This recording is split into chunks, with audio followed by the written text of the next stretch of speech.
Hiber-Nation 5.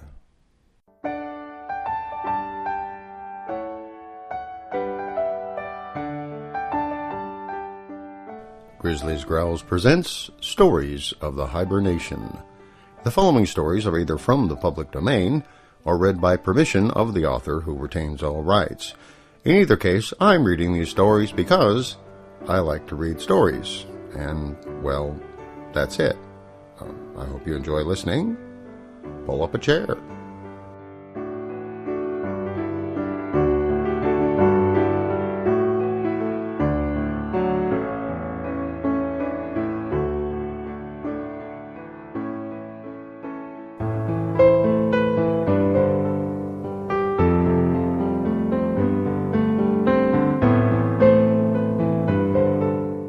The Biography of a Grizzly by Ernest, Thompson Seton, as read by David Grizzly Smith.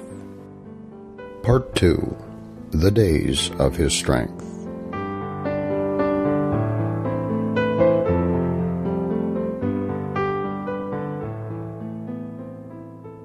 Chapter 4. Well then, they found good gold on the upper Meeteetse.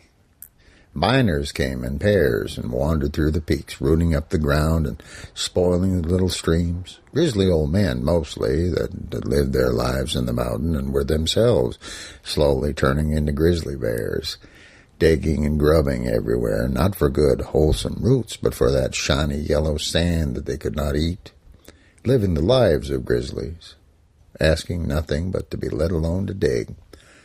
They seemed to understand Grizzly Wahb. First time they met, Wahb reared up on his hind legs, and the wicked green lightnings began to twinkle in his small eyes. The elder man said to his mate, "Let him alone, he won't bother you."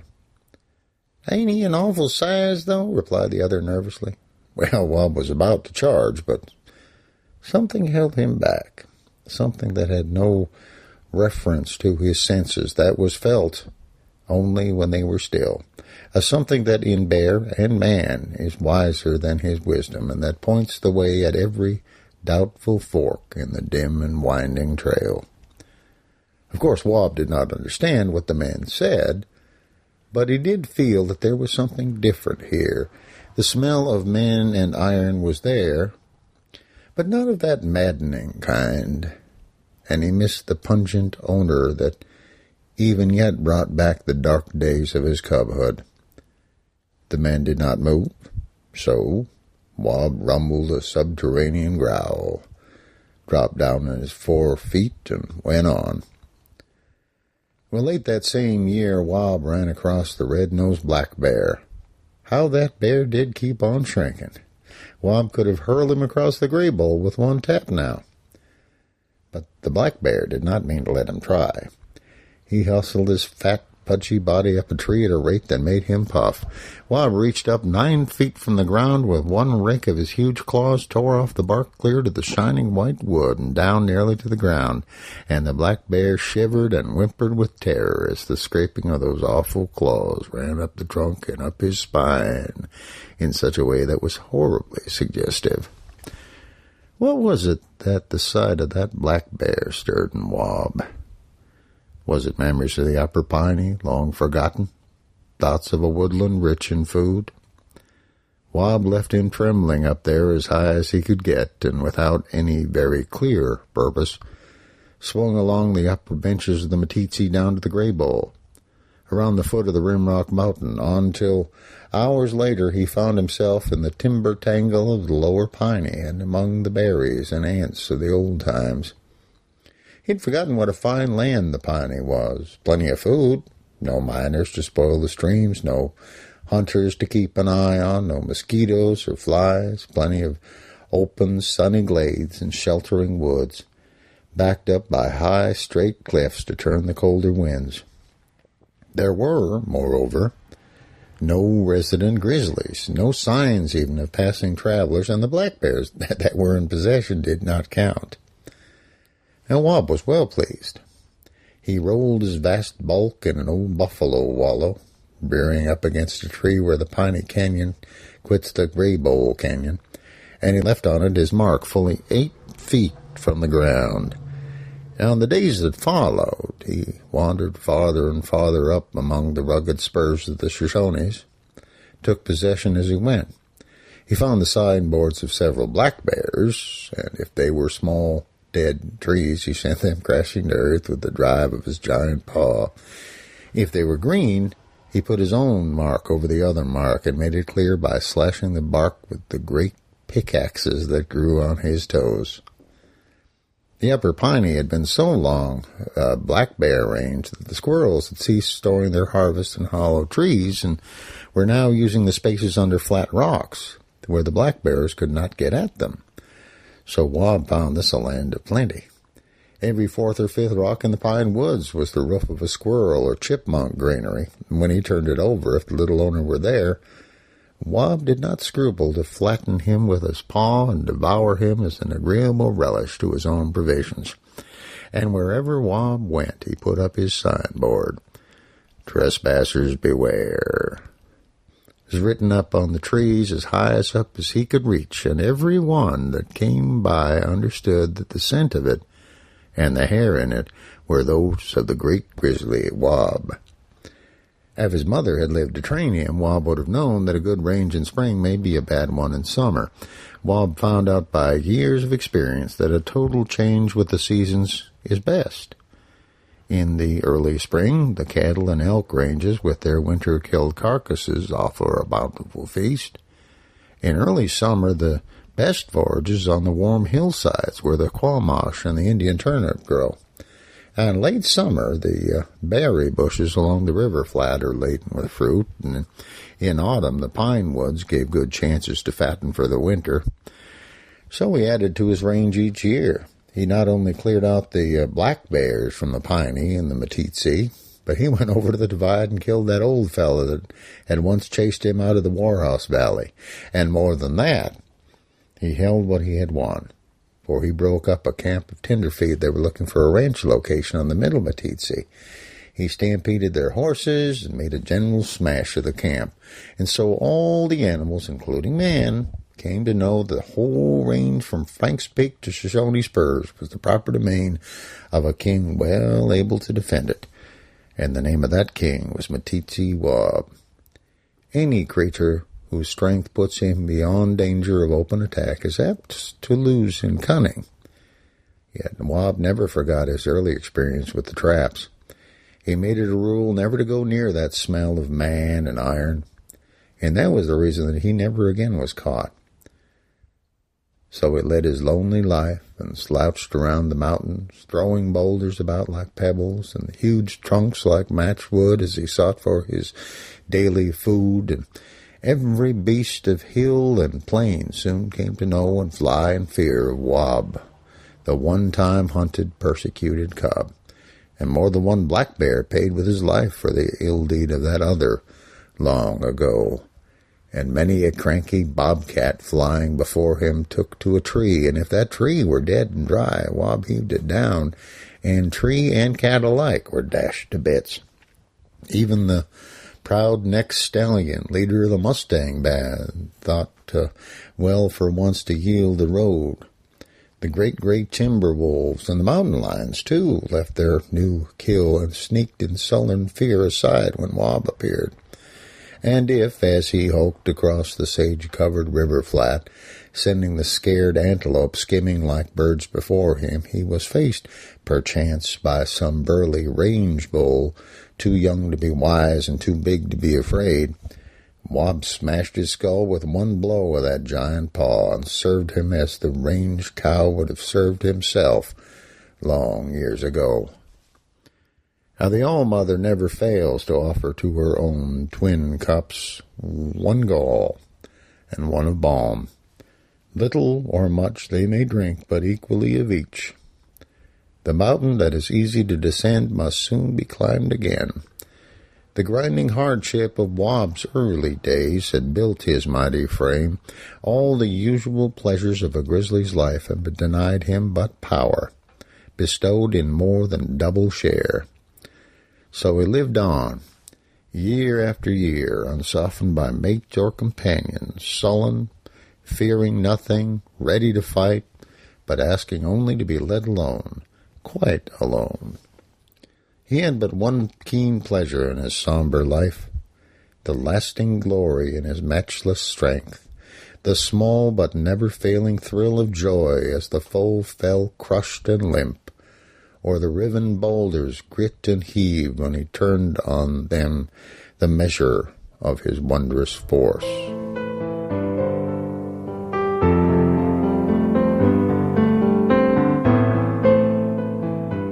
Chapter 5. Everything has a smell of its own for those that have noses to smell. Wahb had been learning smells all his life, and he knew the meaning of most of them in the mountains.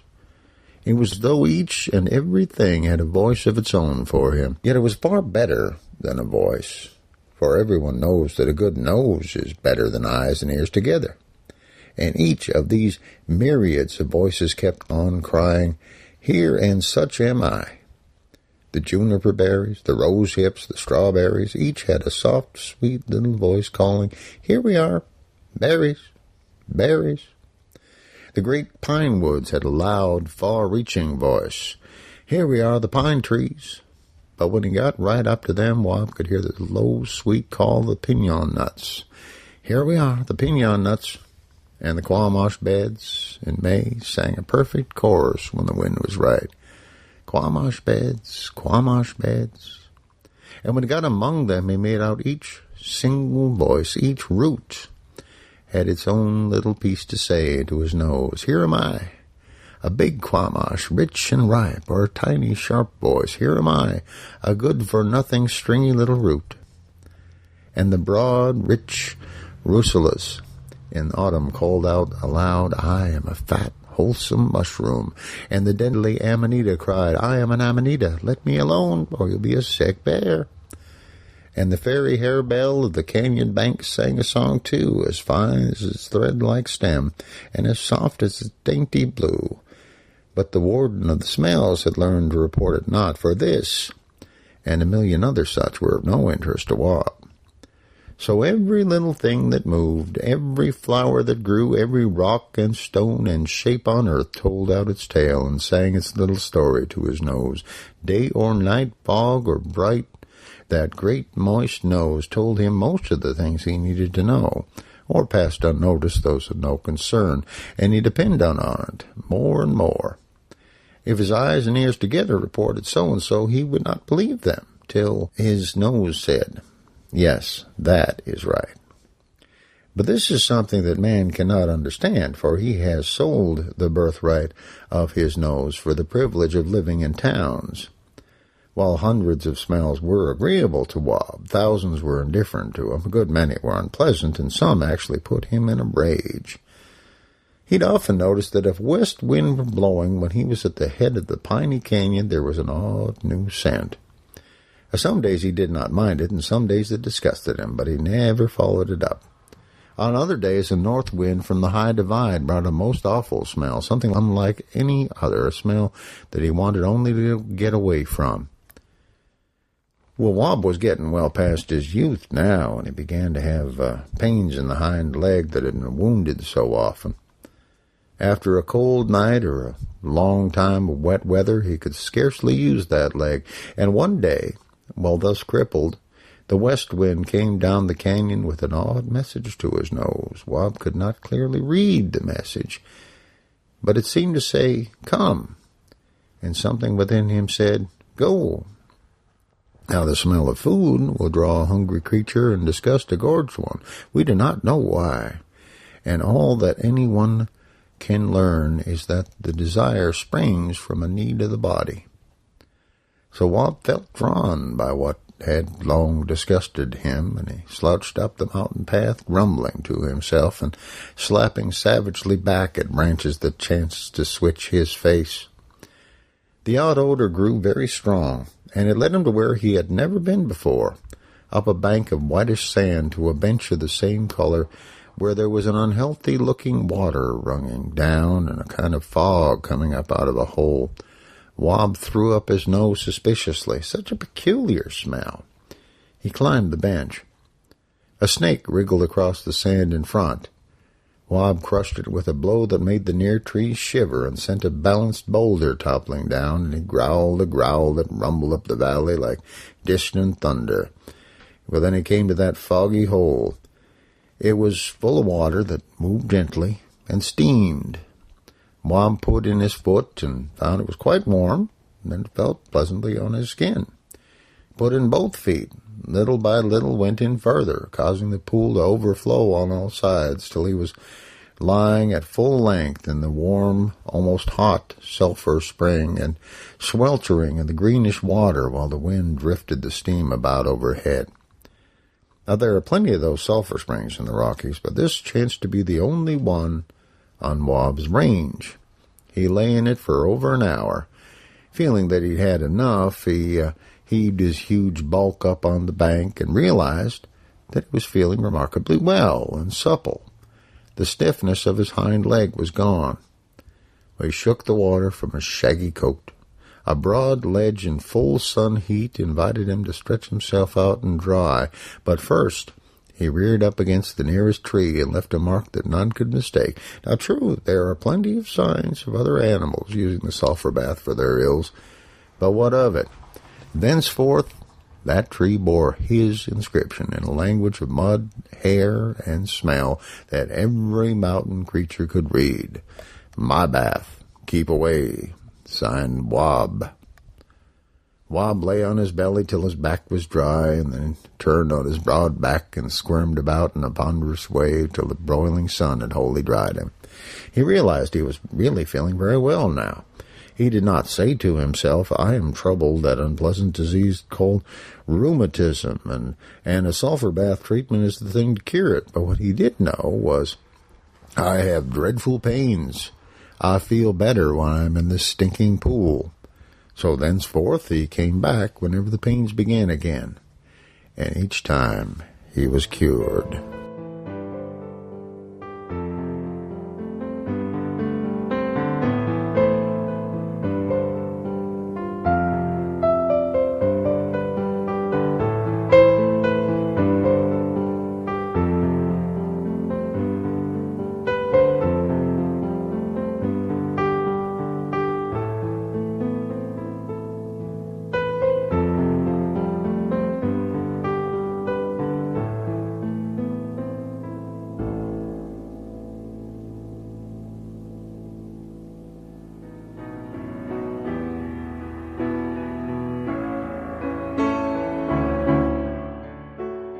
Thanks for listening to Stories from the Hiber-Nation. Comment on the website at grizzly.libsyn.com.